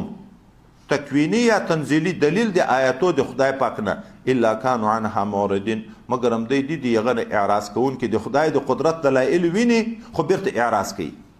فقد کذبوا بالحق لما جاءهم په تحقیق سره دی تکذیب وکړو، دروغ نسبت یې وکړو حق ته کله چې راغی دا حق دی ته. فسوف یاتیهم نو زر د چرابو شي دی ته ظاهره به شي دی ته انباء ما كانوا به يستهزئون اخبار حقیقت هغه شي چې دوی په هغه پورې خندل. دا چې د نبی علیه الصلاة والسلام علم رب کریم یهودو ته مخکې نه لیاور کړی و او دا یې پیژندو چې راغی انکار یې وکړو. الله تعالی د دغه انکار انجام به دوی ته نږدې وخت کې وروویني. دوی خو په مسلمانانو استهزا کوي، خو چې الله حکم د جهاد د دوی په باب کې وکړو بیا سزاوې ولیدې. الم یرو کم اهلکنا من قبلهم آیا نه د کتلی دغه خلکو نه دي خبر شوي دا خلک چې کم اهلکنا من قبلهم چې څومره ډیر هلاک کړي دي موږ مخکې تر دې نه من قرن اهل د زمانو. قرن 100 کاله عمر ته ویلی کېږي. د زمانو خلک موږ هلاک کړي دي. مکناهم فی الارض چې هغو ته موږ قدرت ورکړی و، قرار مو ورکړی و په مځکه کې. ما لم نمکن لکم داسې قرار مو ورکړی و، دومره قوت مو ورکړی و چې هغومره قوت ما تاسو ته نه ده درکړی امت د رسول الله صلی الله علیه وسلم. د مخکینیو امتو عمرونه هم ډېر لوی لوی و، وجودونه هم ډېر لوی لوی و، خو بارانونه په ورېده، رزق وسعت په دی باندې و، ویالې ورته بهېدې، دا هر څه و. خو چې کله یې مخالفت وکړو د خپلو انبیاو نه د هغه ډېر غټو عمرو چښتنان، د غټو وجودو چښتنان بیا خدای تباه کړه. نو تاسو خو تر هغو نه په عمر کې هم کم یې، تاسو خو د هغو نه په ځوانۍ کې هم کم یې، تاسو د هغو نه په دنیا کې هم کم یې. هغو ته دنیاوې هم ډېرې خدای پاک ورکړې وې، خو نه دنیا بچ کړه، نه قوت بچ کړه، نه عمر اوږده بچ کړه. الم یرو دا خلک نه ګوري د اهل مکه کم اهلکنا من قبلهم من قرن چې څومره موږ هلاک کړي دي مخکې تر دې نه اهل د زمانو. مکناهم فی الارض چې هغو ته موږ قوت ورکړی و په دغه مځکه کې. ما لم نمکن لکم دومره قوت چې هغومره مې تاسو ته نه ده درکړی. وارسلنا سماء علیه مدرارا او موږ نازل کړی و په دې باندې باران مسلسل. وجعلنا الانهار موږ ګرځولې وې یالې تجري چې بهېدې من تحتهم لاندې تر باغو د دوی. فاهلکناهم بذنوبهم بیا مو هلاک کړه د دوی د ګناهو په سبب. وانشأنا من بعدهم قرنا آخرین بیا پیدا کړه موږ وروسته د هغه هلاکولو د مخکینۍ زمانې نه قرن د بلې زمانې تباه شو، بیا بیرته نور پیدا شه، بیا تباه شو، بیا نور پیدا شه. ولو نزلنا عليك كتابا في قرطاس فلمسوه بأيديهم لقال الذين كفروا إن هذا إلا سحر مبين. خدای پاک مو دې وساتي چې یو واره په چا کې قابلیت ایمان نه وي چې هر څومره غټ دلایل وي نه زړه ته نه لګي. الله تعالی وي کما پتا یو کتاب د اسمان نازل کړی وای په کاغذ لیکلی چې دوی په سترګو لیدلی وای په لاس یې مسحه کړی یم وای جادو داسې شی نه ده چې هغه داسې په لاس وموښل شي خو نو ذاتي خو یقین و چې دا خو د خدای کلام ده خو بیا به م وایه که داسې وایه بیا به م دی ویلی چې دا جادوګر ده ولو نزلنا علیک کتابا که نازل کړی وای موږ په تا باندې یو لیکلی کتاب فی قرطاس په یوه کاغذ کې فلمسوه بایدیهم پس مسه کړی به و دوی دغه کتاب په لاسو خپلو باندې او په سترګو به یې لیدلی و بیا به م لقال الذین کفروا ویلې هغه خلکو چې کافران دي ان هذا الا سحر مبین نه ده دا مګرم جادو ښکاره ده وقالو ویلې دا کافرانو لولا انزل علیه ملک ولې نه نازلېږي په دغه نبي علیه السلام باندې د اسمان د لورې نه یوه ملایکه چې هغه ملایکه موږ ته وایي چې دا د خدای پیغمبر ده ملایکه ولې نه راځي رب کریم یې ولو انزلنا ملکا کما نازل کړی وای ملکه د دوی په غوښتنه باندې لقضی الامر بیا به فیصله شوه خبره د هلاکت د دوی ثم لا ینظرون بیا به دوی ته مهلت نه ورکړی شوی ملایکې چې خدای پاک نازلوي د عذاب دپاره نازلوي دوی ملایکې غواړي چې ملایکې نازلې وای بیا خو به دوی تباه و او کله دا وی چې نبی څنګه انسان د موږ هم انسانان یو دا هم انسان د خو ملایک د موږ ته پیغمبر شي الله تعالی وی که ملایکه مې پیغمبر مقرر کړی وای خو بیرته به هم دا ملایکې ته مې انساني شکل ورکوه لکه جبرائیل علیه السلام به چې نبی علیه السلام ته ډیر چې راتلو د حضرت دحیه رضی الله عنه په شکل کې به راتلو ولې که ملایکه په انساني شکل نشي دغه انسانان د ملایکو د اصلي لیدلو توان لري چې اصلي شکل کې وویني چې هغه اصلي شکل کې ملایکه وي لیدای نشي نو د ده د مناسبت لپاره به هغه ملایکه بیرته انساني شکل کې کوي چې انساني شکل کې شو بیا به د اعتراض کوي چې دا خو انسان دی موږ غوندې ملایکه که په ملکوتي صفت رالیږم لیدای نشي که انسان تر جوړوم بیرته د عینتګر به بیا وي چې دا خو د موږ انسان ده اصل کې خبره دا ده که الله تعالی په دغه مځکه ملایکې اوسېدی ما به پیغمبر هم ورته ملایکه مقرروله خو چې په مځکه کې انسان اوسیږي عقل هم دا وی چې د دې دپاره مربي استاذ هم انسان شي ولې دغه نبي چې دغه خلکو دپاره الله منتخب کوي دا ذی جهتین ده د الله تعالی سره به مناسبت وي د هغه باطن په لحاظ چې د هغه نه فیض واخلي د مخلوق سره به هم مناسبت وي د ظاهر په لحاظ چې هغو ته فیض د ده نه منتقل شي افاده وکړي افاده و استفاده استازي و شاګردي وای مناسبت غواړي هر نبی ته خدای پاک دا مقام ورکړی د ظاهر په لحاظ انسان ده د عام انسانانو غوندې خوراک کوي چیکا کوي واده کوي اولاد پیدا کیږي د انسانانو سره مناسبت ده نو انسان د ده نه پوښتنه کړی شي انسان د ده نه خپل مشکل حل کوی شي خو د باطن په لحاظ باندې دغه نبی نورانی ده معصوم ده ګناه نه ده کړې د الله تعالی سره د پاکي د وجې نه مناسبت لري قرب بې انتها او بې حده زیات ده د هغه په لحاظ باندې د الله تعالی د طرف نه فیوزات قبلوی شي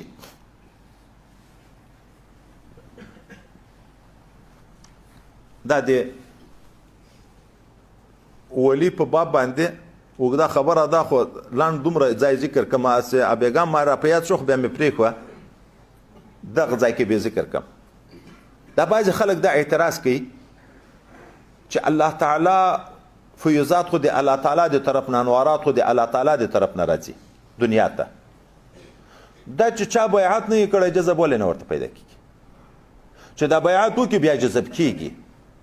چې بیعت وکړي بیا جذب کېږي نو العیاذ بالله دوی وایي چې دا خو نو بسخند وایي دروغ وایي خو دغه قرآن د الله کلام در راغلی د خلک یې تلاوت کوي نه جذب کېږي چې مرید چې بیا جذب کېږي دا ولې نو دغه دپاره یو عجب مثال قاضي ثناء الله فنفتي صاحب ذکر کړی ده لمر په څلورم اسمان کې ده رڼا یې په ټوله دنیا باندې ده په دغه باندې بیابان کې مالوچ پنبه واچوه میاشت لمر دې په تیر شي دا پنبه دا مالوچ اور اخلي خو یو قسم شیشه ده دغه شیشه چې د لمر ته مخامخ شي د دغه شیشه پړک رڼا چې بیا په دغه مالوچ باندې ولګېږي لږ وخت چې تېرېږي په مالوچ وسوځي چې د انسان وجود ته مخامخ شي د انسان څرمن وسوځي لمر هغه خپله د لمر نه نه سوځي، د لمر د عکس نه بیا سوځي. په شیشه کې خو د لمر عکس ده. دا ولې؟ وایي ځکه چې د دغه مالوچ او د دغه کپړې او د لمر په منځ کې بعد ده، لرېتوب ده. د لرېتوب د وجې نه تاثیر او تاثر ډېر نشته پکې. هغه شیشه کې یو خاصه ده چې د هغه لمر شعاع، هغه رڼا او روښنایي ځان ته ډېره راکش کوي. و چې د ډېره راکش کړه، حرارت لمر خو ګرم ده، دا ګرمي ډېره په ده کې پیدا شوه. دغه مالوچ چې اوس دلته دې ته نږدې مخامخ پراته دي، د دغو په منځ کې قرب ده، اوس نزدېکت ته د قرب د وجې نه اثر وکړي، هلته ور واخلي. وایي دغه فیضات چې د الله تعالی د طرف نه راځي دنیا ته، د الله د طرف نه خو قرب ده، خو بندگان د خپل عمل په لحاظ لري دي د الله تعالی نه. خو چې یو څوک کامل ولی شي، دغه سینې ته چې فیض د الله تعالی د طرف نه راشي، د ده په سینه کې جمع شي، بیا چې مرید ده ته مخامخ کیني، د ده او د مرید په منځ کې قرب د مناسبت ته افاده او استفاده خو دلته ذاتي کېږي. نو لکه هغه روښنایي ډېره، هغه روښنایي چې د هغه انواراتو د الله تعالی د طرف نه د ده سینې ته راغله، دغه روښنایي چې د هغه مرید سینې ته نقل کېږي، نو کله مرید برداشت نه لري. دا جذب چې راځي فیض ډېر شي، برداشت نه وي، نو د خولې نه هم چغې ووځي، وم لوېږي، بېهوښ هم شي. دغه مناسبت دغه ځای ده. نو الله تعالی وایي چې نبي او د امتي په منځ کې خو به مناسبت وي. ملایکې دی غواړي که په مځکه کې ملایکې اوسېدی، ملایکه به استاز و. چې انسانان اوسېږي خو انسان به یې استاز وي. ولې که ملایکه رالېږم په اصلي ملکوتي شکل باندې دی لیدی نه شي، پیدا نشي تر حاصلولی، چې بیرته د هغه د انسان په شکل کې بیا دی ته شیطان شک ورچي چې دا هم د موږ غوندې انسان ده. ولو جعلناه ملکا، که موږ ګرځولی وای دغه رسول ملایکه هم ګرځولی وای، نو لجعلناه رجلا، نو بیرته به موږ هغه ګرځوو په انساني شکل باندې. او چې انساني شکل باندې وای، وللبسنا علیهم ما یلبسون، بیا به بیرته موږ په شبهه کې اچولي و دغه خلک په هغه اشتباه کې چې هغه اوس پکې پراته دي. خو بیا بیرته دا ویله چې دا م انسان ده، موږ هم انسانان یو. خو رسول الله صلی الله علیه وسلم ته الله تعالی تسلي ورکوي، ولقد استهزئ برسول من قبلک، په تحقیق سره مسخرې کړی شوي دي په هغه رسولانو چې پخوا تر تا وو. خدای صبر کوه، هغه مسخره کوونکي خدای تباه کړه. تم صبر کوه چې څوک تا نه مني، د دغه انجام به بیا د هلاکت وي. فحاق بالذین سخروا منهم، بیا احاطه وکړه په هغه خلکو چې مسخرې کولې په انبیاو پورې، چې احاطه وکړه ما کانوا به، هغه عذاب چې دوی و په هغه عذاب باندې یستهزئون، مسخرې به یې کولې. ته خو هغه عذاب راوله چا موږ ته وعدې راکوې په خپله غوښتنه. نبي علیه السلام ته یې بار بار نه ویلې ایتي بما تعدنا، راوړه هغه وعدې چې راکوې. کله به ویله چې د اسمان راوغورځوله، که دا دې موږ زوروره، دا جاهلان نه چې چا سره جنګ و دعوه راشي، هغه لږ زورور وي، دی د هغه زور نه تسلیم وایي. که اسمان د تا په سر ولاړې را باندې راویې غورځوه، دا معنی زه دومره بیا زورور یم چې د اسمان زه بیا تکیه کوی شم. نو نبي علیه السلام ته به ویلې یا په موږ اسمان راوغورځوه، یا تیږې را باندې راووروه، یا بل عذاب را باندې راوله. دا وجه دا وه، دا غوښتنه چې کوي عقل چې څوک لري عذاب نه غواړي. دغه یقین نه و د دی د په نبوت باندې، پسخند به یې په ویه. الله وی مخکې انبیاو باندې هم دغسې خلکو پسخندونه ویلي دي، خو بیا هغه عذاب چې ده به ورته ویلی بیا په دنیا کې خدای پاک په دی راوستلی. قل سیرو فی الارض، ته دوی ته ووایه چې تا ته دا خبرې کوي، ته ورته ووایه چې وګرځئ په مځکه کې. ثم انظروا، بیا وګورئ کیف کان عاقبة المکذبین، څنګه و آخري انجام دی هغه خلکو چې چا د خپلو انبیاو خبر دروغ بلله. ولې وګرځئ، ای دی د عذاب آثار موجود دي، اوس هم وګرځئ ویې وینئ. موږ استاد شیخ صاحب شریف الله شاه مدني قدس الله سره هغه ویلې دغه د طالوت علاقه د صدوم ښار، طالوت علیه السلام چې و پکې چې خلکو بدعملي کوله، هغه مځکه چې ملایکې وسکښته پورته یې کړه اسمان ته، بیرته یې په شا باندې وغورځوله.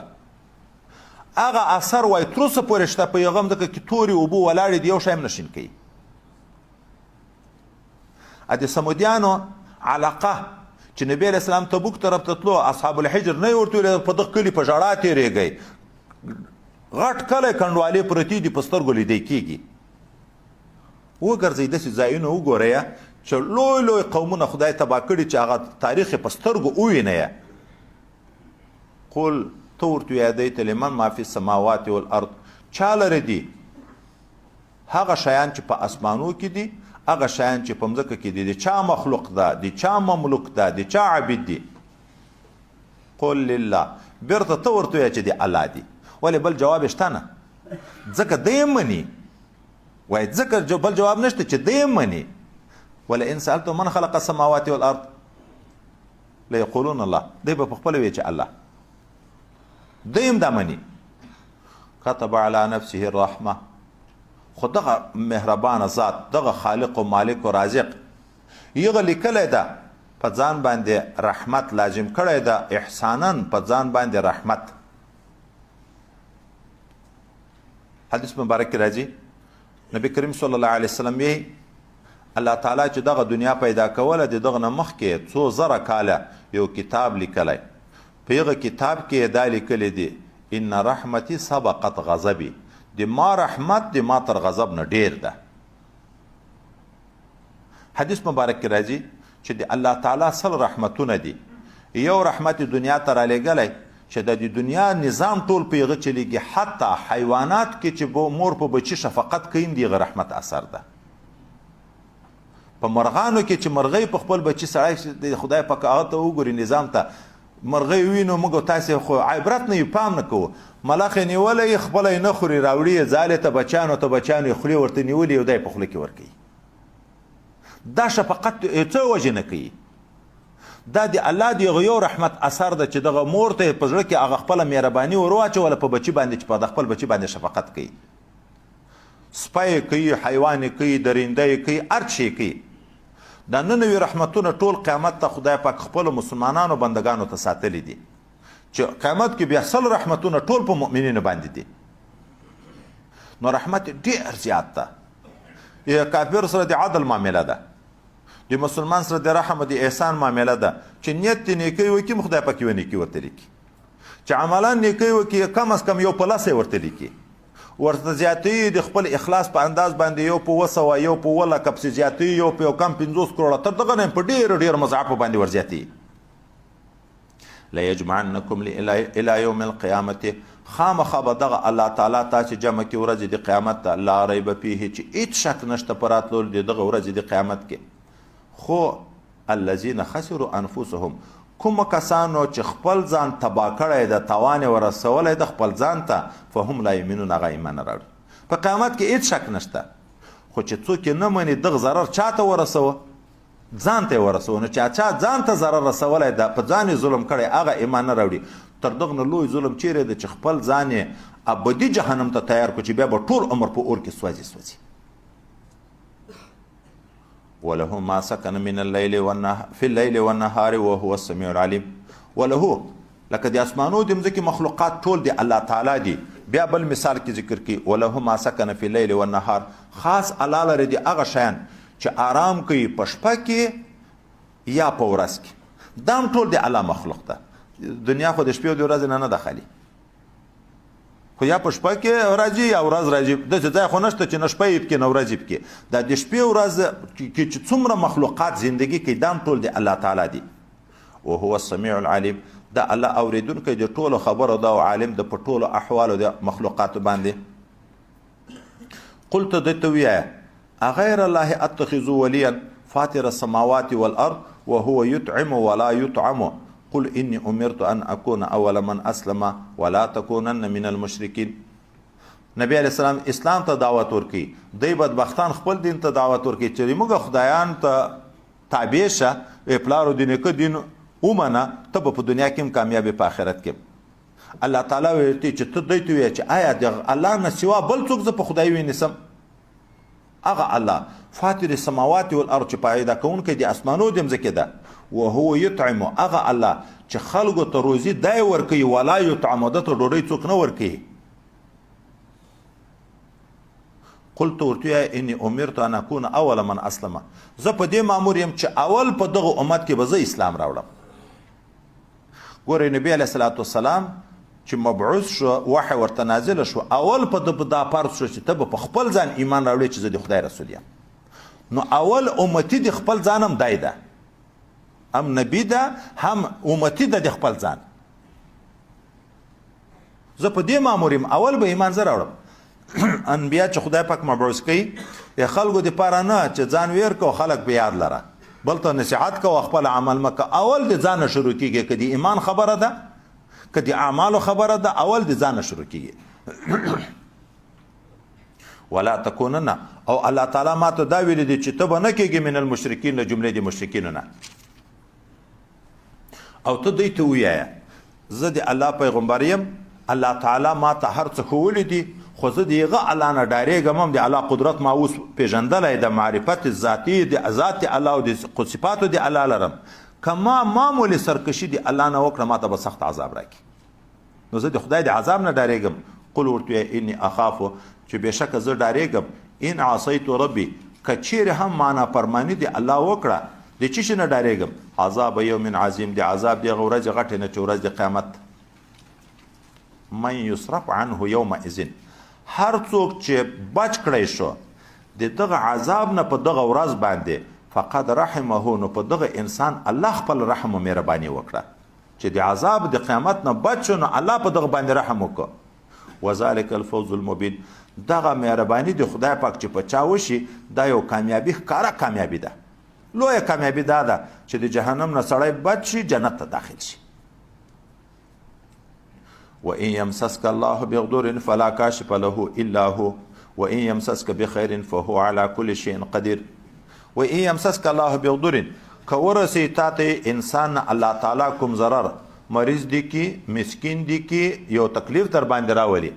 فلا کاشف له نشته بیرته لري کون کې دغه تکلیف الا هو مگر بیرته دغه الله تعالی ده وإن يمسسك بخير او کدای تا ته رسون وکي په څه خیر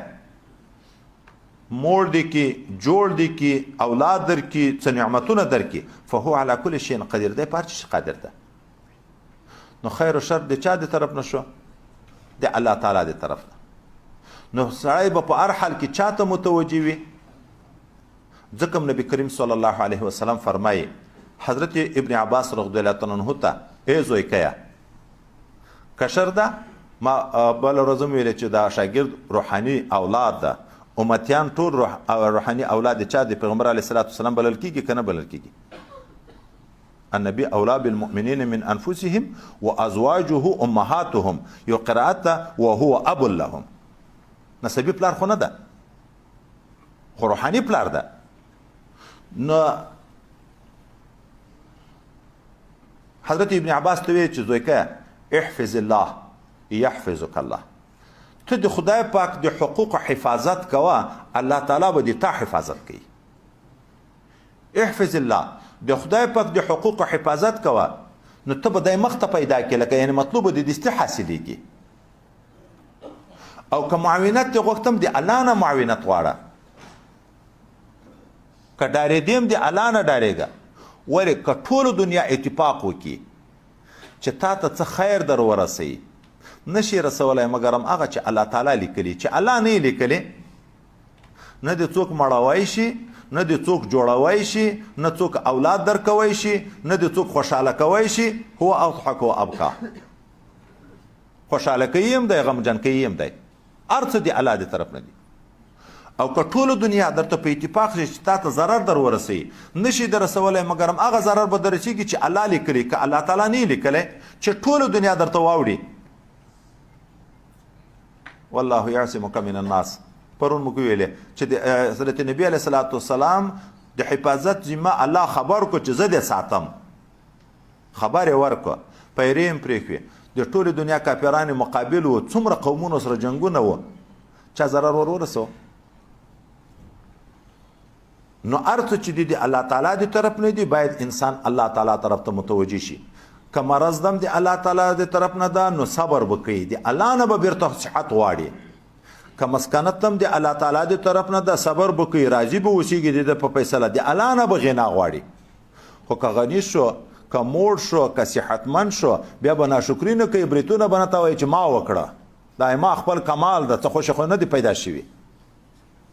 خوارۍ کړي دي ما لکه د موږ انسانان دغه تعبیر کوي ما مزدورۍ کړي دي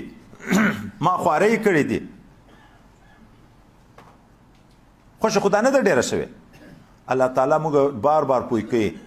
چې تا نه ده ډیره کړې دا ته چې دا کومه غلا وکړې تا ظاهري اسباب خو تا تیار کړه دا درته شنه کوي څوک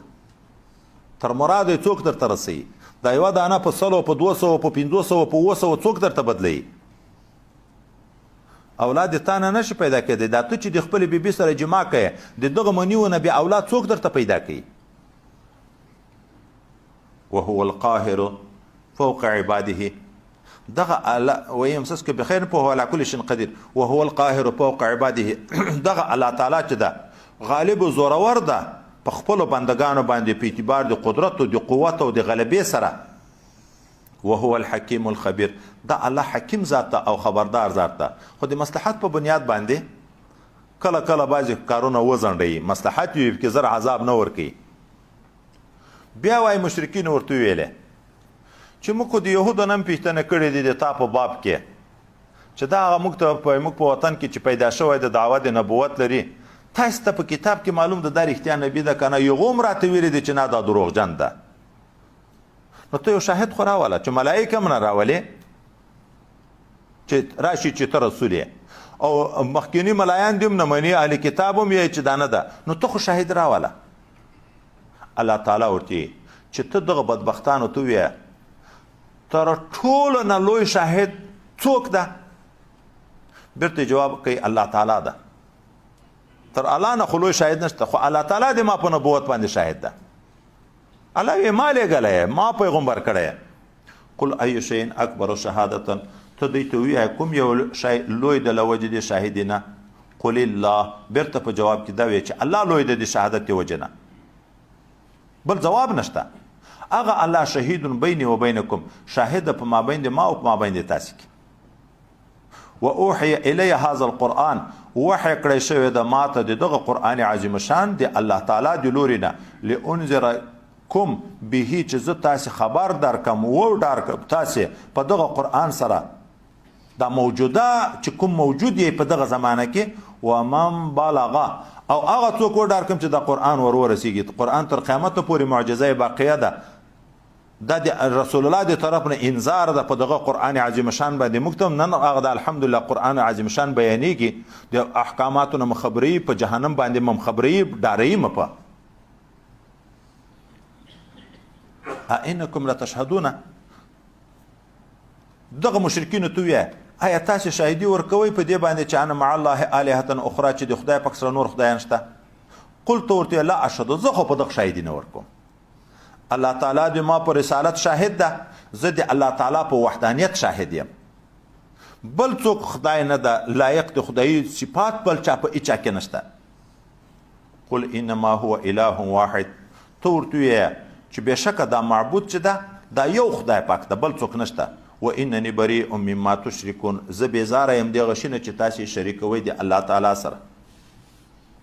او دا چې وایي چې یهود هم وایي چې دا نه د نبي یهود خو عنادګر دي الذین اتیناهم الکتاب هغه کسان چې ورکړی و موږ دوی ته کتاب یعرفونه پیژني د رسول الله صلی الله علیه وسلم د رسالت په وصف کما یعرفون ابناءهم لکه څرنګه چې پیژني زمن خپل په 100,000 هلکانو کې چې د زوی ورګډي چې دی ورشي خپل زوی دستي پیژني که نه لکه خپل زوی په شکل پیژني په رنګ یې پیژني د رسول الله صلی الله علیه وسلم په رسالت باندې دوی دغسې علم لري خو الذین خسروا انفسهم هغه کسانو چې هغه په تاوان کې اچولی د خپل ځان فهم لا یؤمنون هغه ایمان نه راوړي که اهل کتاب دي ځان په خپله تاوان ته اچولی هلاکت اچولی د ایمان نه راوړي که مشرکین دي ځان په خپله هلاکت اچولی ایمان نه راوړي چې څوک د ځان دښمن د هغه ایمان نه راوړي بخیل هغه څوک ده چې په ځان بخل کوي په بل نه کوي ظالم هغه ده چې په ځان ظلم کوي په بل نه کوي ظاهره خو کله ظلم په بل وي خو دا په واقع کې په ځان باندې ظلم ده د بل حق خوړل د بل غیبت کول بل ته تکلیف رسول چې دا هر څه کوي دا په واقع کې په خپل ځان باندې کوي ځکه سزا یې په څو څو چنده باندې بیا په قیامت کې دی په خپله ویني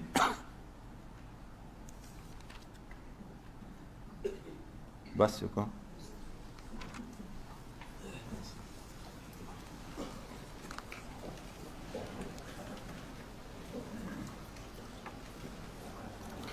الحمد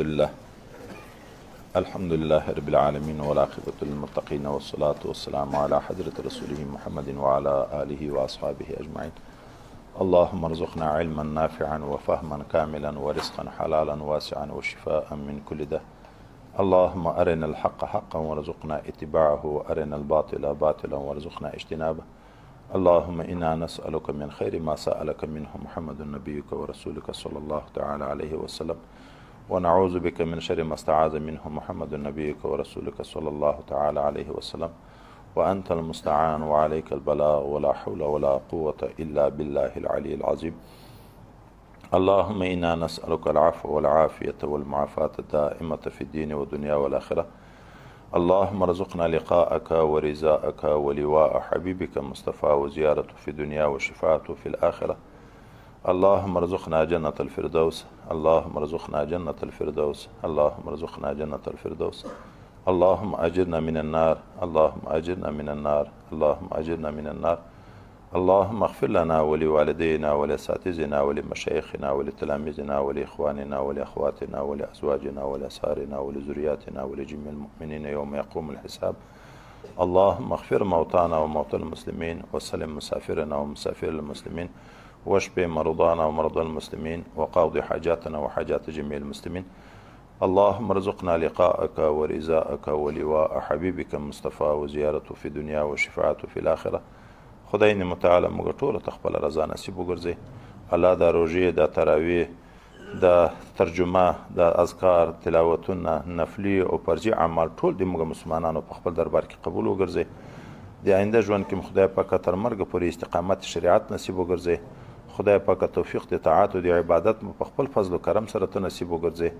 الله تعالی د موږ د مشایخ کرام او اساتذه کرام او والدین او حقدارانو درجات عالیه جنت الفردوس د تا رضای ته دیدار نصیب کړي، چې ژوندي دي الله په ژوند کې برکت کې صحت او عافیت نصیب کړي، موږ ته توفیق د ادب او د خدمت نصیب وګرځي. خدای پاک طرفت العین او عقل خپل نفسو ته مسپاري. څومره مسلمانان چې موږ ته دعاوي کوي یا د موږ نه دعا غواړي، اخلاص کې، محبت کې، خدمت کې، معاونت کې، خصوصا د ترجمې په وخت کې ډیر مسلمانان په معاونت باندې لګیا دي. د سونو انسانانو د روزماتي بندوبستونه کوي. خدای پاک ټولو ته په شر دروس حاجتونه پوره کړي، د دنیا او د آخرت سعادت، خوشحالي، کامیابي ورته نصیب کړي. په اهل او عیال کې برکت کې، په رزق کې برکت کې، د دنیا او د آخرت عزت زندگی دې موږ سره نصیب وګرځي. د ټولو اسلامي ملکو حفاظت وکړي، د حرمین شریفین خصوصا حفاظت وکړي. خدای د عبادت فضا کې منوره کې، خدای عبادت کې خلاص کې. الله تعالی د بندو د فریبو د کفارو نه وساتي. خدای پاک طرفت العین او قلم خپل نفسو ته مسپاري. سبحان ربك رب العزة عما يصفون وسلام على المرسلين والحمد لله رب العالمين.